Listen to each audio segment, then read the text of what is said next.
Sejam bem-vindos a mais um trabalho que estamos iniciando neste momento pela ASEAMA, Associação Espírita Amigos dos Animais. Para quem não me conhece, eu sou Hélio, sou voluntário da casa e vou estar com vocês durante todo o trabalho desta manhã. Vamos começando pelos nossos avisos tradicionais. Deseja falar conosco? Entre no site da ASEAMA, é o www.aseama.org.br. Lá tem um chat. Eu fale conosco, um dos nossos voluntários estarão atendendo às suas solicitações e esclarecendo as suas dúvidas. Lá, gente, no site, vocês vão encontrar também um link para baixar a revista espírita digital da ASEAMA. Nós temos vários números publicados.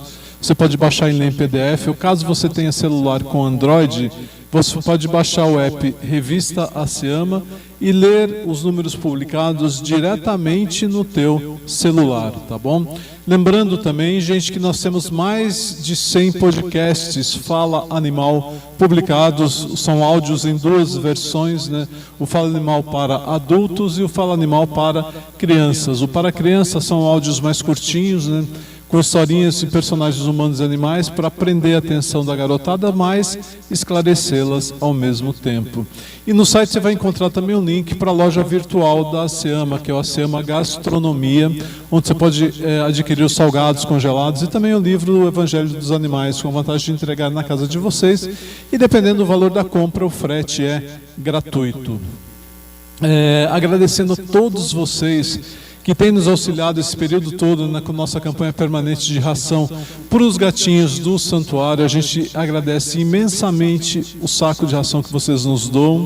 A gente só pede, gente, que seja da marca Golden, tá? Qualquer tamanho, qualquer sabor, mas da marca Golden, que é o que não causa desarranjo gastrointestinal nos gatinhos de lá, tá bom?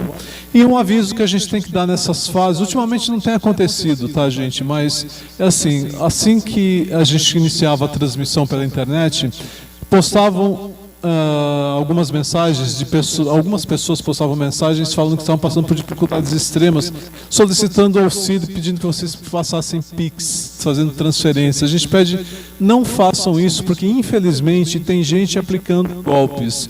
E para não cair em golpe, a gente pede que vocês não façam Pix, não façam transferências, tá bom?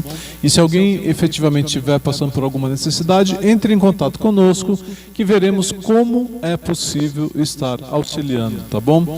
Esses foram os nossos avisos gerais. O importante agora, para quem está nos assistindo à distância pela primeira vez, ou para quem está frequentando a casa pela primeira vez, né, são os avisos inerentes ao trabalho, as coisas que você tem que fazer, né? Qual é a principal lição de casa de vocês? Fazer o Evangelho no lar junto com o animalzinho, pelo menos uma vez por semana, com dia da semana e hora marcadas, tá? Porque vocês, semanalmente, vocês estão marcando um encontro com a equipe espiritual que vai no lar de vocês. Então, tem que ser todo dia da semana o mesmo dia, né? Toda semana o mesmo dia e a mesma hora, tá bom?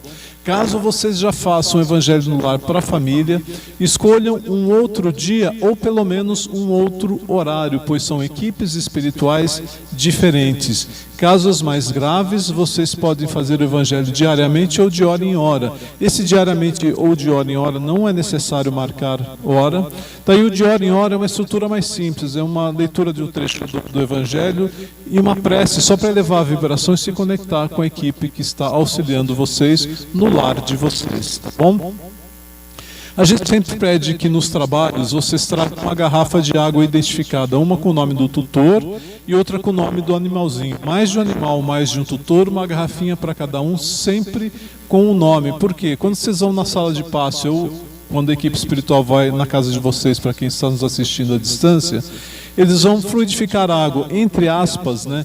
Colocar o remédio necessário a cada tutor ou a cada animalzinho. Como cada um tem necessidades diferentes, por isso que precisa estar nomeada a garrafinha de água, tá bom? E como beber essa água? O tutor faz uma prece e bebe 2 vezes ao dia. E para o animalzinho você faz a prece, obviamente ele não sabe fazer prece, né? E dá de 2 a 4 vezes direto na boquinha dele com uma pipeta ou uma seringa sem agulha, tá bom? E a troca dessa água, mesmo, gente, que vocês assistam todos os nossos trabalhos, tá? Presencial, atualmente a gente só tem esse trabalho aqui de domingo, tá? Mas a gente transmite também pela internet na terça-feira às 19 horas e na quinta às 16h30 para os animais. E tratamento para nós, seres humanos, nós temos às quartas-feiras às 19h30. Então, mesmo que você assistam todos esses trabalhos, você escolhe um dia da semana, um trabalho, na realidade, para trocar essa água, tá? Então, se você se empolgou e bebeu muita água, acabou antes do próximo trabalho, não tem problema. Encha com água filtrada em casa, faça um evangelho e solicite que a equipe espiritual vai no lar de vocês fazer a fluidificação. Se sobrou na garrafinha, nunca completem, tá? Descartem num vaso de planta, enche com água filtrada e traz aqui ou adquire aqui na casa o que for mais conveniente para vocês. Por que não completar? Porque o tratamento muda de uma semana para outra, tá bom? E por fim, o preparo que vocês, tutores, têm que fazer para o dia do tratamento. No dia do tratamento, a gente pede que vocês não comam nenhuma espécie de carne, nem vermelha, nem branca, nem peixe, não fumar e não ingerir bebidas alcoólicas. Por quê? Todas essas energias interferem no tratamento, porque vocês vão doar a energia de amor que vocês têm pelo animalzinho, pelo filho do coração de vocês, e se essa energia estiver contaminada com bebida alcoólica, com fumo, ou com a energia de sofrimento que fica impregnada, do sofrimento do animal no abate, por exemplo, que fica impregnada na carne, concordo que a doação de vocês vai estar, entre aspas, contaminada, no tratamento não é tão eficiente. Então, por isso que a gente pede isso. E para quem está fazendo a cirurgia espiritual, sigam as orientações da ficha de cirurgia. A não injeção destas energias deletérias 3 dias antes e 21 dias depois da cirurgia, tá bom? Então, esses foram os nossos avisos. Vamos agora nos conectando com a equipe espiritual que já está aqui, já tratando os animais, dando medicamentos, ligando os aparelhos necessários, né?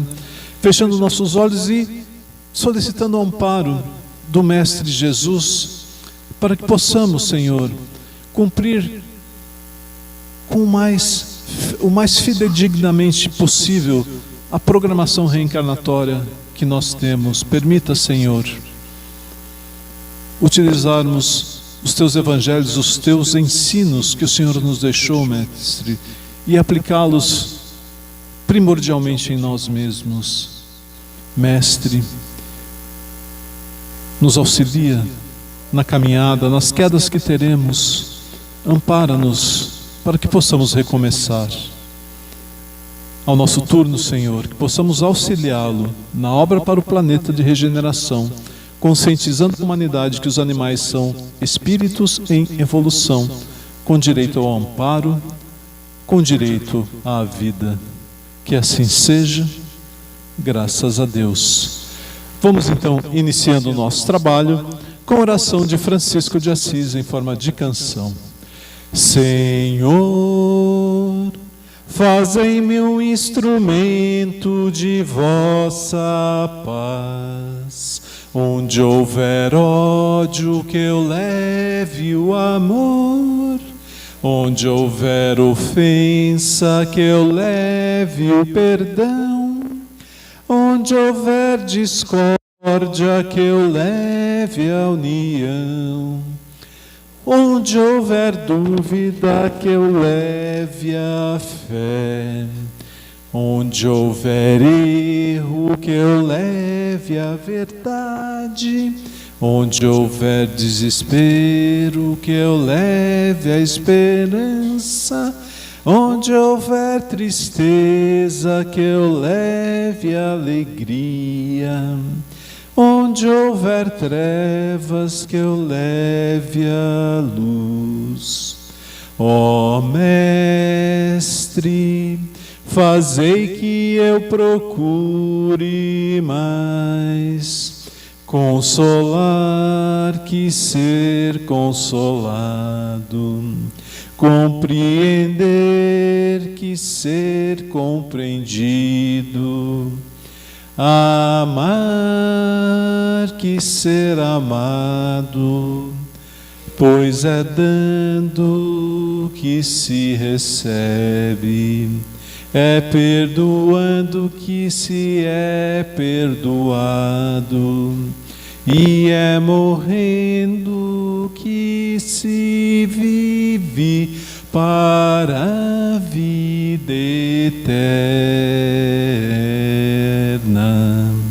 Que assim seja, graças a Deus. Vamos então à palestra do nosso trabalho. Continuação do estudo do Livro dos Espíritos que a gente vem fazendo ao longo das semanas, né? Ao longo da semana não, ao longo dos meses, na realidade, porque é um estudo bastante longo. A gente está na parte 2 do Livro dos Espíritos, no capítulo 6, que fala da vida espírita, e hoje a gente vai falar das questões 320 a 329, que tem o título de Comemoração dos Mortos Funerais. Então Kardec vai falar exatamente sobre este ponto, né? Na questão 320, o Kardec pergunta se sensibiliza os espíritos o lembrarem-se deles, os que lhes foram caros na terra. E o Espírito da Verdade responde assim, que muito mais do que nós poderíamos supor. Se são felizes, esse fato aumenta a felicidade deles. Se são infelizes, este fato serve como lenitivo, né, como um amparo às dificuldades que eventualmente eles estejam passando. Mas o que o Kardec falando, lembre-se, ele está falando da lembrança, né, do lembrar dos entes queridos que já deixaram a terra e estão habitando a pátria espiritual. E aí o Kardec pergunta, na questão 321, se o dia da comemoração dos mortos, ou seja, o dia de finados, né, para nós que a gente chama de dia de finados, é para os espíritos mais solenes que os outros dias. Apraz-lhes ir ao encontro dos que vão orar no cemitério sobre os seus túmulos. E aí o que o Espírito da Verdade fala, né? Que nesse dia os espíritos acolhem, na realidade, o chamado que lhes é dirigido pelos que se encontram na terra, através dos pensamentos, né? Como fazem na realidade em qualquer outro dia. Então, se eu estou com saudade, sinto uma saudade, me lembro de minha mãe, de meu tio, um parente, um amigo que já desencarnou, eventualmente ele vai sentir essa vibração energética, né? E eventualmente ele pode, se ele tiver condições, nos visitar, né? Embora nós não tenhamos a percepção quando a gente está em estado de alerta. Estado de alerta é quando a gente está acordado, tá? A gente não tem a percepção da visita dele, a gente pode sentir sim as vibrações de amor, do elo de amor que nos une, né? Mas aí o Kardec insiste, né, na questão 321. Mas o de finados é para eles um dia especial de reunião junto às suas sepulturas. Aí a Falando de Verdade fala assim, que nesse dia, em maior número, se reúnem os espíritos às necrópolis, porque também é maior o fluxo nesses lugares, né, das pessoas que os chamamos por pensamento. Porém, cada espírito vai lá somente pelos seus amigos e não pela multidão dos indiferentes. Ou seja, se eu chamo por pensamento, presto qualquer tipo de homenagem, eles podem vir, né? E aí o Kardec pergunta na 321b sobre que forma aí comparece e como os veríamos se eles pudessem se tornar visíveis. Da mesma forma como que eles tinham quando encarnados. Por quê? Quando a gente volta para a pátria espiritual, ou seja, quando a gente desencarna, nós vamos ter no nosso nível evolutivo, a gente vai, entre aspas, renascer, né, no plano espiritual. O André Luiz fala que é um processo de histogênese espiritual, o fato de o nosso renascimento na pátria espiritual. A gente apareceria com o corpo nosso, conforme a gente está aqui. Se a gente desencarnasse hoje, nossos corpos físicos, a gente fala físicos, não é uma matéria tão densa, mas vamos chamar os corpos espirituais que a gente dentro do plano espiritual, seria da mesma forma como a gente está aqui hoje, exatamente igual, né? Porque o modelo organizador biológico do nosso corpo físico é, na realidade, o nosso corpo espiritual, que é comandado, em ambos os casos, pelo espírito, né? O espírito é o ser maior que tem esses vários corpos, né? Quando a gente encarna, a gente ganha mais dois corpos, o corpo físico e o duplo etérico, que não é visível para a gente, mas o duplo etérico é, digamos, o tanque de combustível do corpo físico, onde fica armazenado o fluido vital que dá vida a esse corpo. E quando esse fluido vital se esgota, gente, né, de maneira natural, ao desencarne de maneira natural, é por esgotamento do fluido vital. Ele se esgota, o nosso corpo físico morre, os laços que prendem o espírito se desprendem e a gente volta para a pátria espiritual. Assim que é o processo. E aí, na questão 322, o Kardec pergunta: e os esquecidos, cujos túmulos ninguém vai visitar, também lá não obstante comparecem e sentem algum pesar por verem que nenhum amigo se lembra deles? E aí, gente, o Falando de Verdade fala assim: que lhe importa a terra, na verdade? Só pelo coração nós nos encontramos presos às relações, né? As relações que nos ligam, que ligam o espírito ao outro. Desde que ninguém mais na terra tenha afeição, nada mais prende esse espírito à terra, porque a terra efetivamente pode ser uma morada temporária, né? A gente passa longo período estagiando na terra, mas ele sim pode ser uma morada temporária de determinados espíritos, alguma missão, alguma prova que faltava, que ele tinha que passar, porque aí ele vai passar para o outro mundo. São inúmeros os motivos. E na questão 323, o Kardec pergunta: se a visita de uma pessoa a um túmulo causa maior contentamento ao espírito cujos despojos corporais aí se encontrem, do que a prece que por ele faça essa pessoa em sua casa? Aí, Falando de Verdade, responde assim, né? Aquele que visita um túmulo apenas manifesta pela visita, pelo ato da visita, o que pensa do espírito ausente, a saudade ou a vontade, né? O cuidado que tem. A visita é a representação exterior de um fato íntimo. Então, o que liga efetivamente é o sentimento. Já dissemos que a prece é o que santifica o ato da rememoração. Não importa o lugar, desde que seja feita de coração.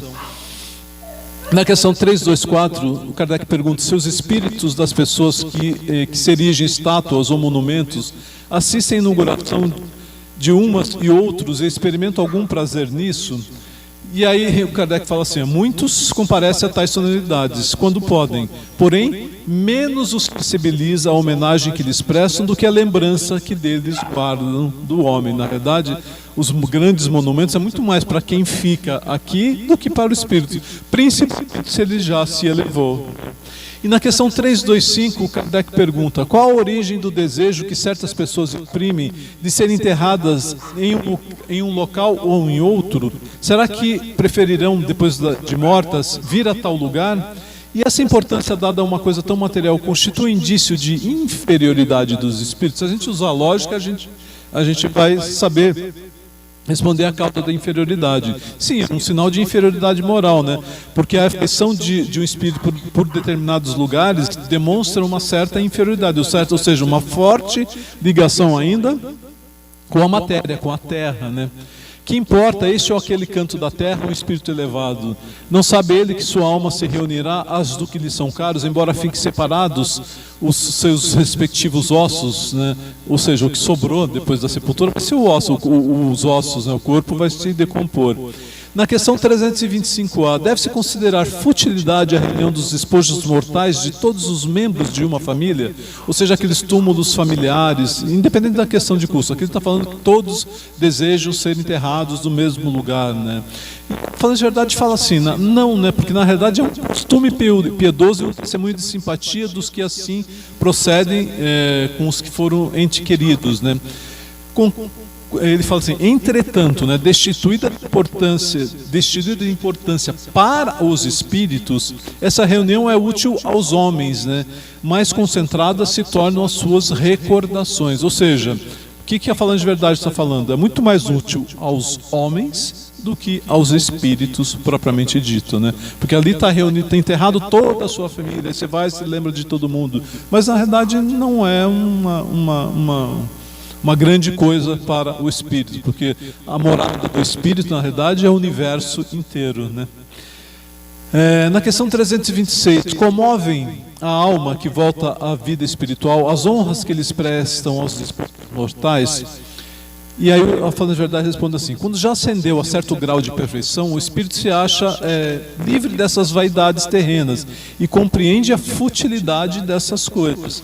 Porém, ficai sabendo que há espíritos que nos primeiros momentos após o seu desencarne, né, experimentam um grande prazer com as honras que lhes tributam e até se aborrecem caso não sejam feitas, né? É que ainda conservam o quê? Alguns preconceitos do mundo terreno, e o que denota também que ele não se elevou, não se desprendeu ainda fortemente da matéria, porque se ele já deu esse passo, ele fala que na realidade nada importa isso, né? O que importa é o amor, o que importa é o sentimento, o que importa é a lembrança. E o amor, gente, é eterno. Lembrem-se, nossa verdadeira família é a família espiritual.